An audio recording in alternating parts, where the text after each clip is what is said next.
This little talk is designed to illustrate for Freemasons the role that allegory and symbolism can play in our deeper understanding.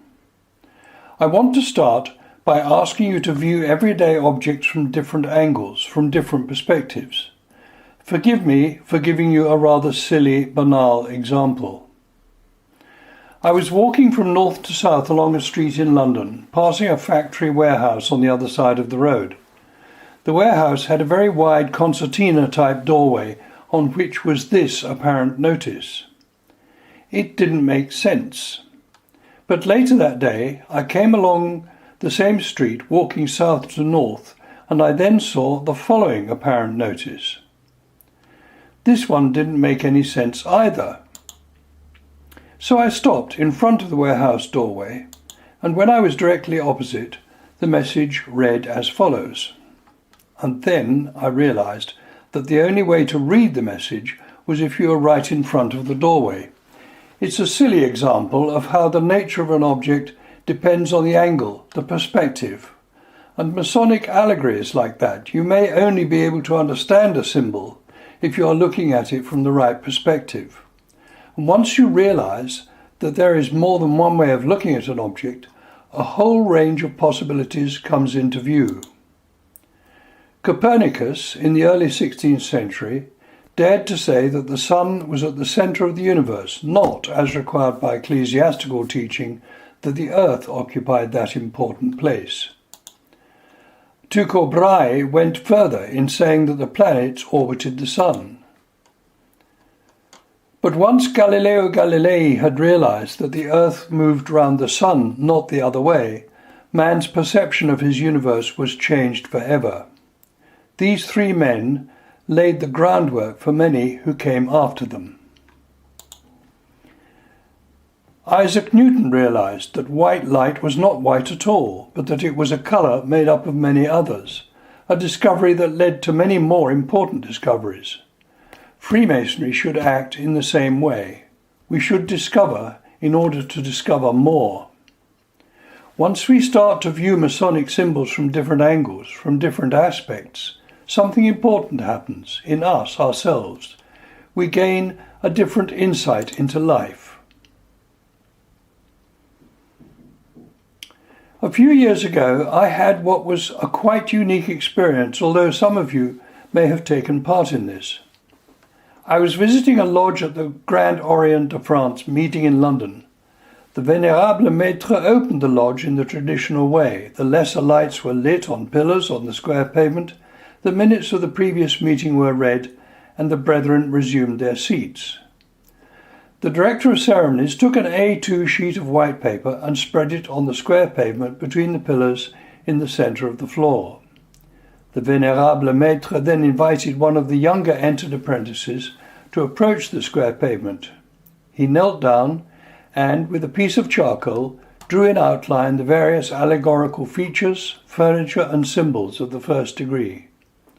What struck me was that this relatively inexperienced apprentice was also describing in words whilst he was drawing. He described the various symbols, their attendant allegories, and their relationship to each other. For me, it was the perfect way of testing a young Freemason to see what he had learned.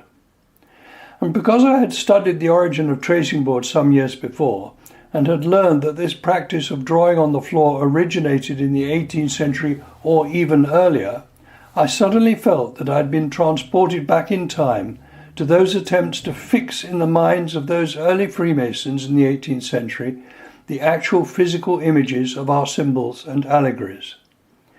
This representation of the interior of a lodge of the Grande Loge de France shows this same practice today, sheets of paper on the square pavement bearing designs that have been traced out on them by a junior Freemason, designs illustrating allegories. And an allegory is, after all, a search for meaning, a non-verbal representation of an object, real or imaginary. It is a real striving to render what cannot be communicated by words. It starts with one of the simplest allegories. A point within a circle, bounded by two parallel lines.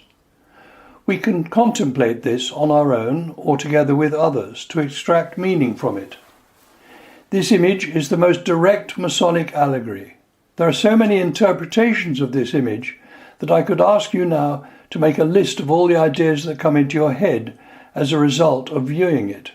But I guarantee that we will not all agree on its meaning or the thoughts and interpretations that will flow from it. And that is another important aspect of allegory. The interpretation is entirely individual. There is no right or wrong. We are not dogmatic. Take another allegory. We can all talk about the significance of the rough and perfect stones, their relationship to each other and their import for human beings, but I'm sure that non-Masons too will be able to interpret this allegory and to add some insights of their own. Let us go back to the early tracing of images. This is a sketch dating from the year 1760, showing in very graphical form the layout of the temple. It bears a close resemblance to the layout of our present-day temples. It shows the positions of the master, senior and junior wardens, 3 steps, points of the compass, and 3 candles, east, south, and west, and the position of the Bible, presumably on an altar. But we are probably wrong in describing this as a forerunner of tracing boards, since no true symbols are shown here as they are on boards and cloths of a later date. This is simply a line drawing of the contents of the temple. But a mere 6 years later, in 1766, in the frontispiece of a work entitled Mahabon, we see this. Here we have a depiction of a vast array of symbols of all 3 degrees: first step, second step, third step, master's chair, table with Bible and square and compasses, 3 candles, northeast, northwest and south, sun to the left of the Bible, moon to the right of the Bible, compasses to the west of the Bible, square with the compasses, blazing star upper centre, rough ashlar beneath the east candle, mallet opposite the rough ashlar, indented tuft or houppe dentelée, most prominent in French Freemasonry even today, perfect ashlar in the form not of a 6-sided regular cube but with a pyramid top, 24-inch gauge next to the coffin itself, the level, plumb rule, west entrance to the temple, trowel, not known in English ritual but used a lot in the United States, gavel opposite the plumb rule but is in fact a pick hammer as there is no chisel as there would be in an English lodge, 2 pillars, and stars round the edge, denoting the members standing round at the ceremony of making or initiation. Here, then, was a rich territory for the brethren to explore and to interpret. The accompanying note states, "The uses of the above materials are fully defined in the course of the work, both spiritually and temporally, leaving us in no doubt that Freemasonry was in 1766 and still is today, a spiritual pursuit, and engaging with our own spirit, a search for self-knowledge." I can talk to you at length about the form of the symbols, about the development of the symbols from their earliest forms, about the history of the tracing boards, and some of the brethren who devised them and lent their undoubted artistic skills to their creation. I can even show you a tracing board directly descended from Mahabon. Elaborating those early sketch drawings into something approaching artistic grandeur and excellence. See how faithfully the artist has adhered to the arrangement of the symbols shown on the earlier sketch drawing. But do we study tracing boards simply to identify the objects with images or perhaps as a study of artistic technique? I believe not.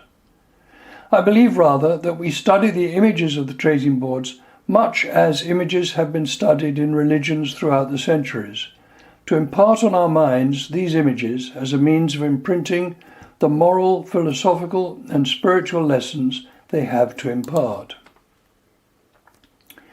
In Orthodox and Catholic Christianity, Icons are highly complex painted works of art, or images cast in metal, carved in stone, embroidered on cloth, or contrived in mosaic work. Using icons, the worshipper not only has access to an image representing an important person or event in his faith, but he has ability also to focus his attention on the object of his worship. In this image, he may ponder the miracle of the virgin birth and the qualities of this woman he so admires, and the fateful image of this remarkable baby whose very existence will change the world forever. In this sculpture, Michelangelo's Pietà, possibly the most famous sculpture of all time, we see the same mother, but now cradling in her right arm the adult son so cruelly put to death. Look closely at her left hand cast away to her left, palm upwards. It is as though she is saying, "What can I do? My beloved son is dead." In St. Luke's Gospel, we hear that if men are to remain silent, the very stones will cry out. In this sculpture, the marble cries out to us with the pain and anguish of a mother mourning her dead son, the most poignant loss which we can imagine. Yet all is not lost. In this icon, we see the risen Christ figuratively bursting from the tomb, surrounded by his mother and the apostles. He has achieved what no other human being has accomplished: victory over death. It is not only in Christianity that symbols and allegories are made use of to reinforce the spiritual message. Both Hinduism and Buddhism make use of mandalas in a way exactly comparable with the way Christians use icons. Hindu and Buddhist mandalas are spiritual and ritual symbols representing the cosmos. In other words, they are a microcosm of the universe. The basic form of most mandalas is a square with 4 gates containing a circle with a center point. Each gate is in the general shape of a T.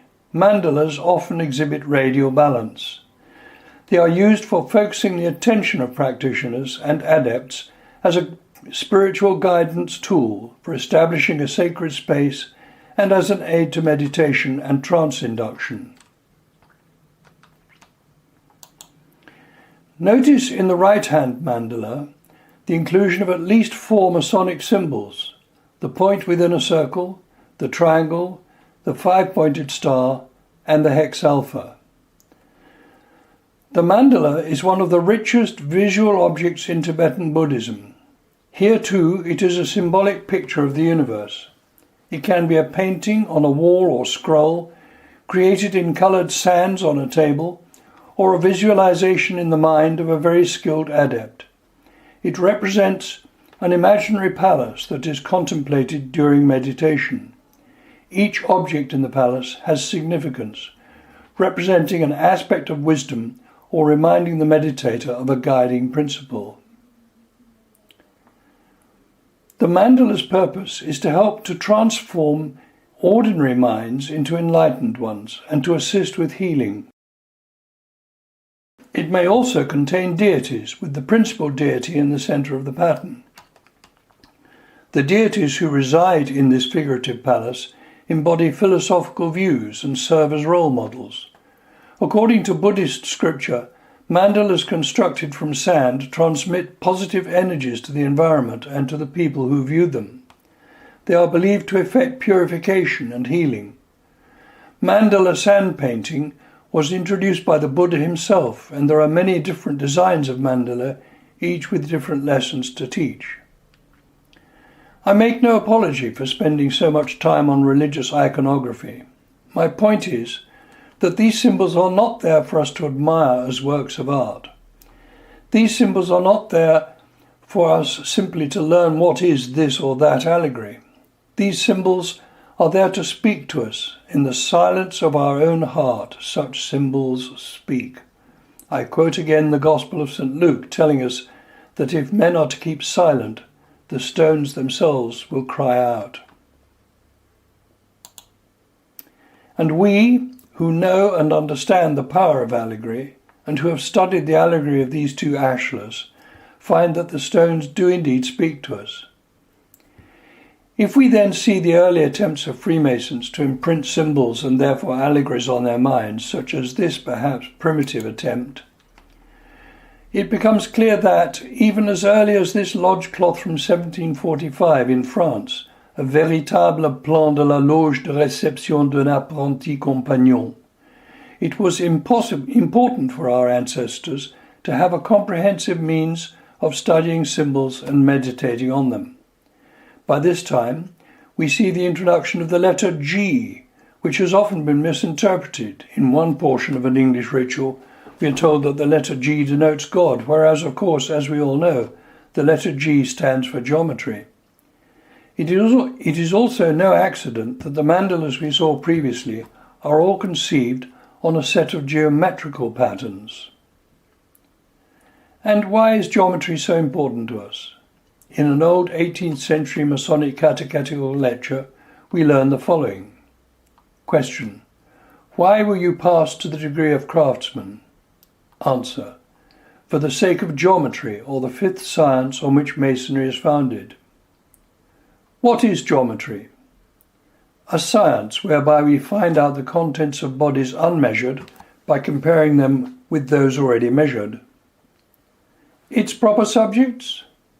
Magnitude and extension, or a regular progression of science from a point to a line, from a line to a superficies, and from a superficies to a solid. What is a point? The beginning of geometrical matter. A line? The continuation of the same. A superficies? Length and breadth without a given thickness. A solid?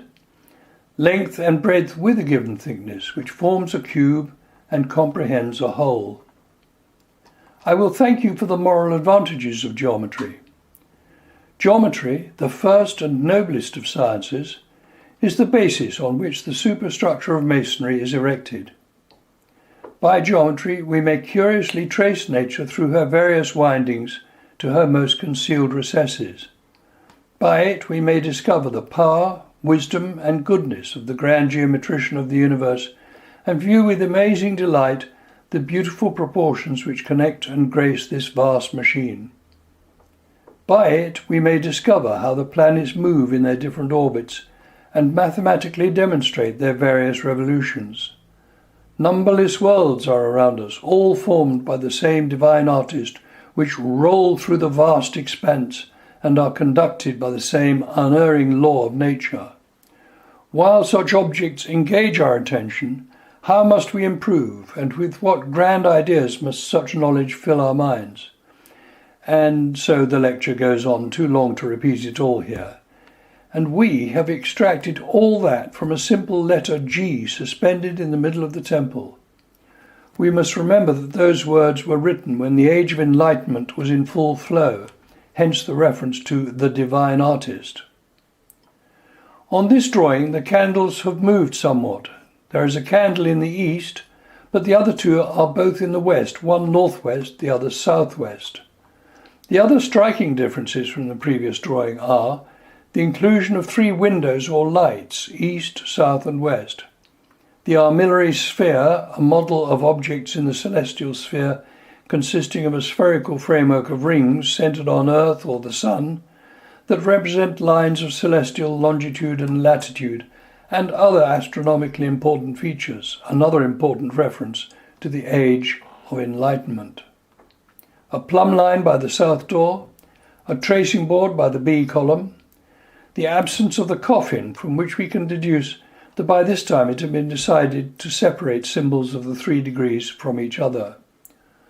The houppe dentelée, or indented tuft, an object unknown in Anglo-Saxon Freemasonry, is in fact very interesting. A cord with knots is of very ancient provenance, having been used since time immemorial as a means of measuring. It became appropriated by Freemasons in the 18th century in a twofold way.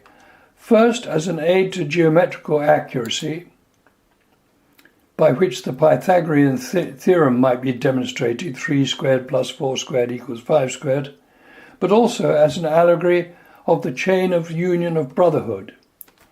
In French lodges today, there is a physical houppe dentelée, a physical knotted cord which runs around the temple at waist height from northwest to the northeast, southeast and back to the west again along the south side, as we can see on this 18th century French board. I mentioned that there seems to have been a move to separate the symbols of the 3 degrees. In 1801, John Cole in England designed 3 separate tracing boards, one for each degree, and on this 1st degree board there's been quite a development. The sun is shown twice. If you look carefully, you can see it rising in the east and setting in the west. 7 stars encircle the moon. The point within a circle bounded by 2 parallel lines, which we saw at the beginning of my talk, supports the 3 great lights, Bible, square and compasses, which in turn support a Jacob's ladder, marked with symbols for faith, hope and charity. 3 pillars, wisdom, strength and beauty, are denoted by the Doric, Ionic and Corinthian columns. The square pavement, the houppe dentelée, has become transformed into the indented or tessellated border with 4 tassels at the corners, denoting the 4 cardinal virtues, namely temperance, fortitude, prudence and justice. And lastly, the key for locking up secrets. John Cole's 2nd degree board shows the porch on the south side of King Solomon's temple, the winding staircase, the entrance to the middle chamber, and an ear of corn near to a waterfall. The 3rd degree board shows the sprig of acacia and other symbols of the degree within the outline of a coffin, skull and crossbones, tracing board, entrance to the sanctum sanctorum, tools used to slay Hiram Abiff, square and compasses, and 3 figures 5, denoting the 3 groups each of 5 brethren sent out by King Solomon to look for Hiram Abiff. Viewed together, we can now see the considerable advance made since the earliest line drawings. But line drawings they still were, monochrome and not particularly skillfully executed.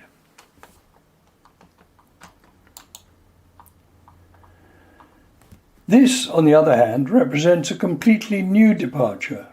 John Brown, in the early 1800s, produced this set of coloured boards. Look at the 1st degree board. We can see the introduction of an important allegory, that of the Lewis, to be inserted into the top of the perfect ashlar and used to lift the stone.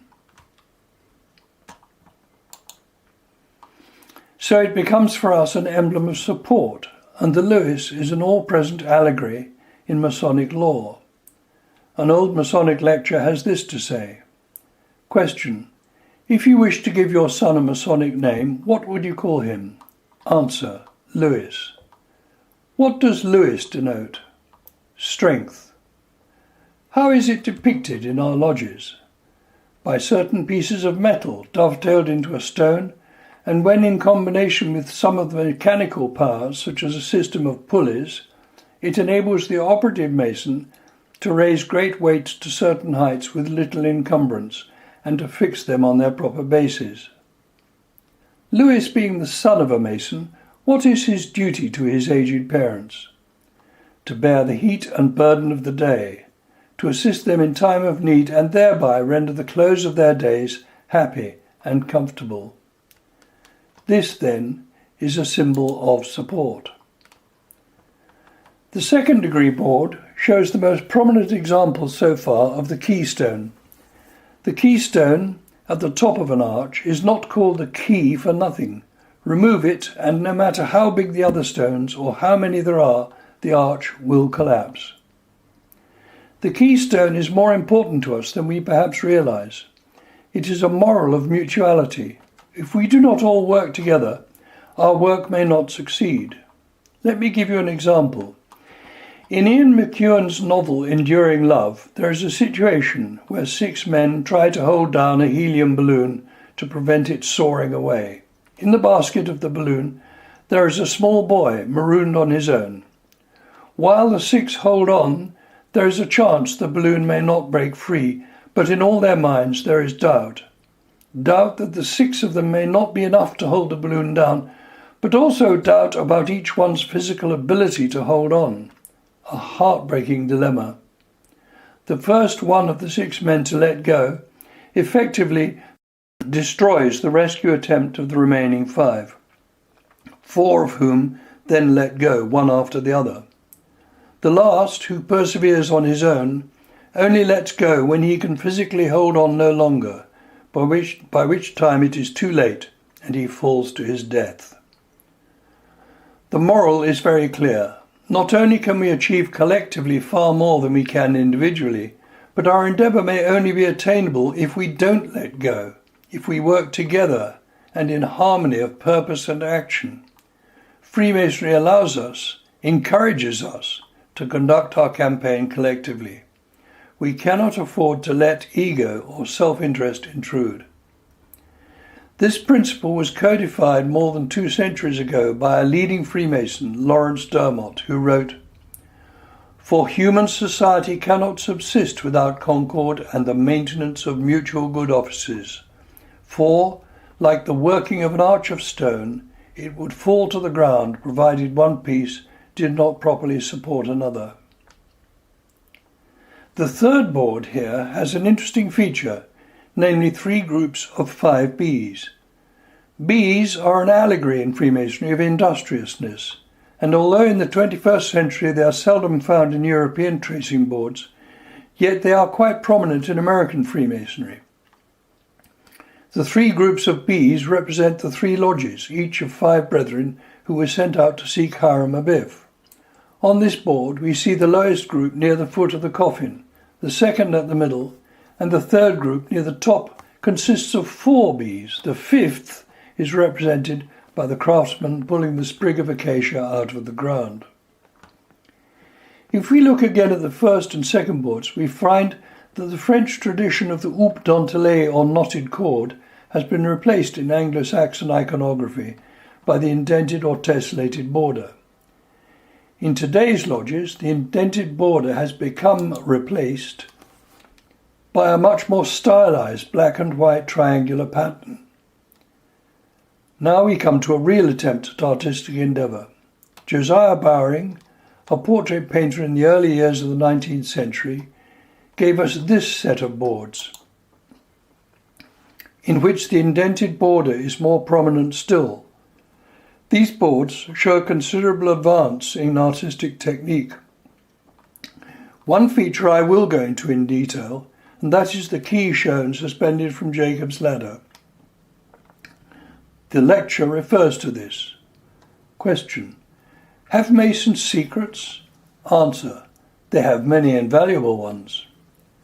Where do they keep them? In their hearts. To whom do they reveal them? None but brothers and fellows. How do they reveal them? By signs, tokens, and particular words. As Masons, how do we hope to get at them? By the help of a key.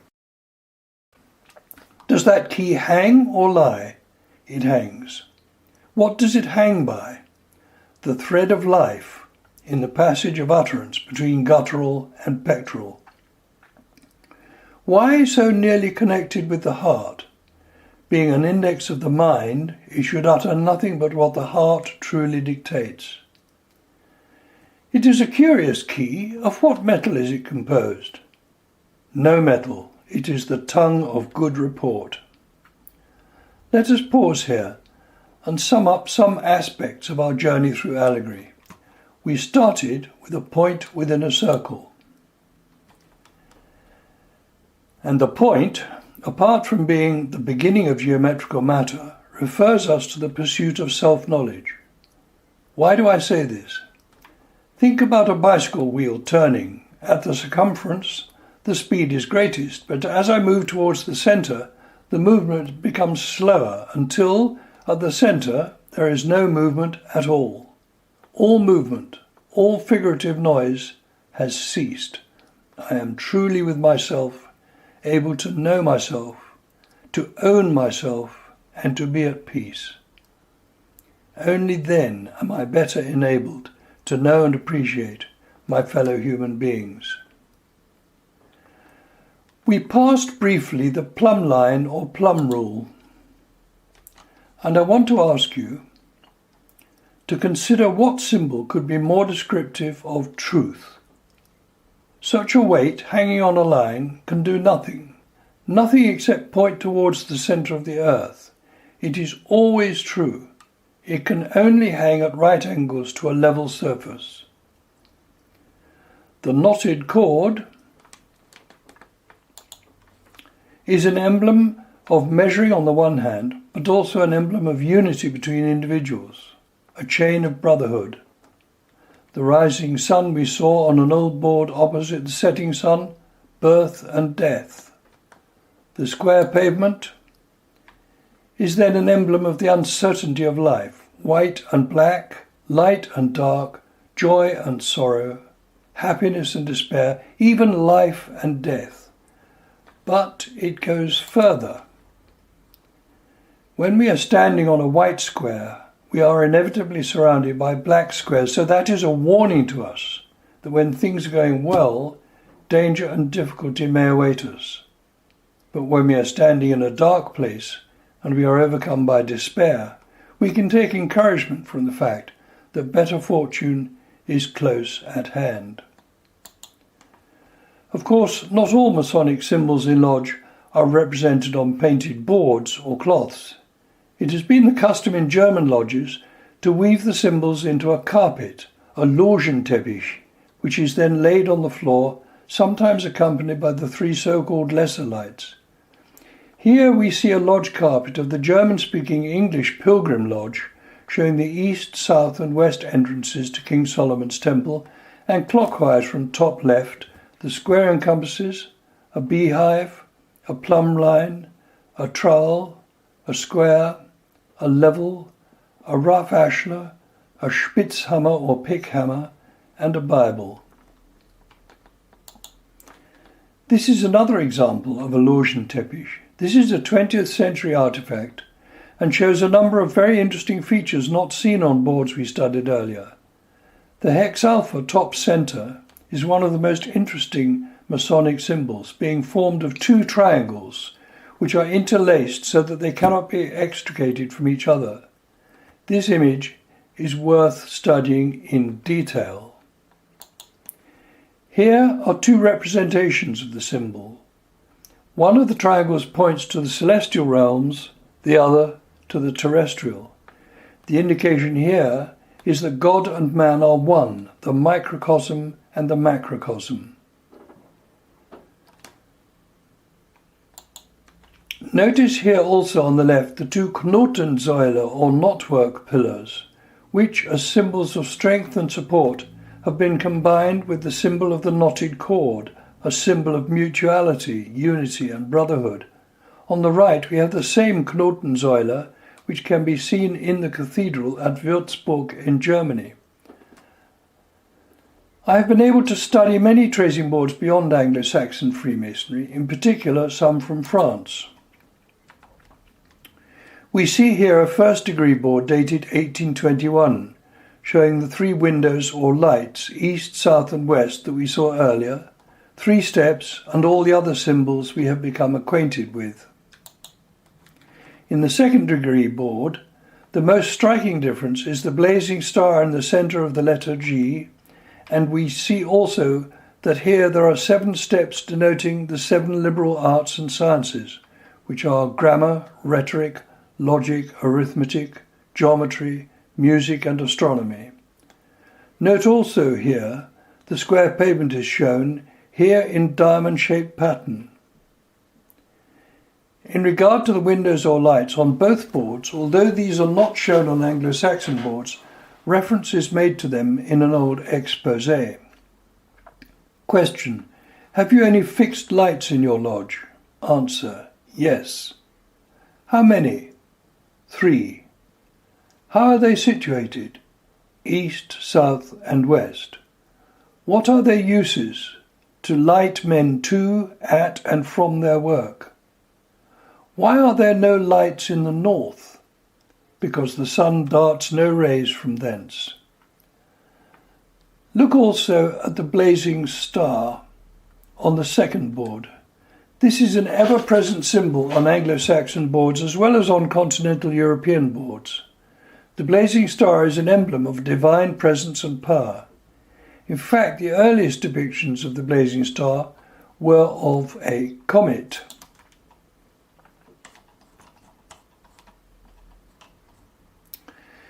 Onto which a letter G was often superimposed. A comet in 18th century English was commonly known by the name of blazing star. When the rituals were translated, it was translated literally as étoile flamboyante, or blazing star, rather than the French word comète, and that translation then made its way back into the English ritual. Look at this stylized representation on the ceiling of the Grand Temple of Freemasons Hall, London. The comet referred to is the fabled star from the east, which is said to have heralded the birth of Jesus, and it is easy to see, therefore, that our early Freemason ancestors regarded this in some way as access to the divinity. Although the letter G frequently appears in the middle of the blazing five-pointed star, it may also be represented in the middle of the hex alpha. As in this illustration, the mystical emblem customarily suspended in the middle of the temple. Yet Masonic symbolism is not always unique to Freemasonry. Here is an engraving by Robert Flood, 1574 to 1637. Who was not a Freemason. Flood is best known for his compilations in occult philosophy. He had a celebrated exchange of views with Johannes Kepler concerning the scientific and hermetic approaches to knowledge. What is remarkable about this engraving is that nearly 100 years before the emergence of organized Freemasonry, Flood had a keen appreciation of the symbolism of the compasses and circle, very closely approximate to Masonic symbolism. The Latin inscriptions read, "At the fulcrum unitas essentiae, unus Deus," unity of being, one God. On the circle segment of the dividers, vinculum amoris seu justitiae nexus, a bond of love or a bond of justice. On the leg at the circumference, pes circulum seu mundum delineans, foot on the circumference or setting the world within limits. On the leg at the centre, pes seu crucifixum invariabileque, foot or leg fixed and invariable. And at the centre, centrum, centre. If we now combine the first of these, unity of being, one God, with the last one, centre, we are reminded of one of our first images, the point within a circle bounded by two parallel lines, and also of the hex alpha. And why? The point with a circle is an indication of my need to be with myself, to know myself. But unity of being one God indicates that man and God are one, as demonstrated by the hex alpha. One triangle pointed to heaven, one to earth. The microcosm and the macrocosm are one. This brings us to a consideration of the semi-mythical personage Hermes Trismegistus. This depiction can be seen in the cathedral at Siena, Italy. This figure isn't present in the rituals of craft Freemasonry, but is associated with Freemasonry. Hermes is the Greek version of the ancient Egyptian god Thoth, and would later be known in the Roman pantheon as the god Mercury. The figure of Hermes Trismegistus, or Hermes the Thrice Great, gained popularity in the Renaissance as an embodiment of the ideological shift of the period. This was the shift from the medieval conception of man as a flawed creature who had sinned against God, to the Renaissance man who was master of his own destiny. In the words of Hermes Trismegistus' famous emerald tablets, which were believed to be written somewhere between the 6th and 8th centuries, "A great wonder is man, The Emerald Tablet's best-known saying is, "As above, so below," which contradicts the pessimistic view of humankind that man held in the Middle Ages under the influence of fundamentalist religion, and put forward the idea that man is a reflection of the divine, the microcosm and the macrocosm we referred to earlier. Here is one translation of the text in the Emerald Tablet. True, without falsehood, certain, most certain. What is above is like what is below, and what is below is like that which is above, to make the miracle of the one thing. And as all things were made from contemplation of one, so all things were born from one adaptation. Its father is the sun, its mother is the moon. The wind carried it in its womb, the earth breastfed it. It is the father of all works of wonder in the world. Its power is complete. If cast to earth, it will separate earth from fire, the subtle from the gross. With great capacity it ascends from earth to heaven. Again it descends to earth and takes back the power of the above and the below. Thus you will receive the glory of the distinctiveness of the world. All obscurity will flee from you. This is the whole most strong strength of all strengths, for it overcomes all subtle things and penetrates all solid things. Thus was the world created. From this comes marvellous adaptations, of which this is the procedure. Therefore I am called Hermes, because I have 3 parts of the wisdom of the whole world. This concept, that God and man are one, underpins everything that we do in Freemasonry. It asserts that man can indeed be the master of his own fate. It asserts that there is no darkness so black that we cannot move towards the light. It asserts that there is no slavery so complete that we cannot set out on the road to freedom. It asserts that there is no figurative ladder, no stairway so steep that we cannot ascend. It asserts that there is no veil so obscure that we cannot penetrate it. And it asserts that there is no evil so great that we cannot overcome it and lift our eyes to a brighter horizon. There is a prayer in one of the English rituals recited on admitting a new aspirant for initiation. The Master prays to the great architects, "Endue the candidate with the competence of thy divine wisdom, that assisted by our Masonic art, he may the better be enabled to unfold the beauties of true godliness." From where will he unfold this? From within his own heart. He or she possesses in himself or herself the spark of divinity, of eternity, and needs only to discover it. That is the true secret of Freemasonry, and our symbols and allegories are there to assist.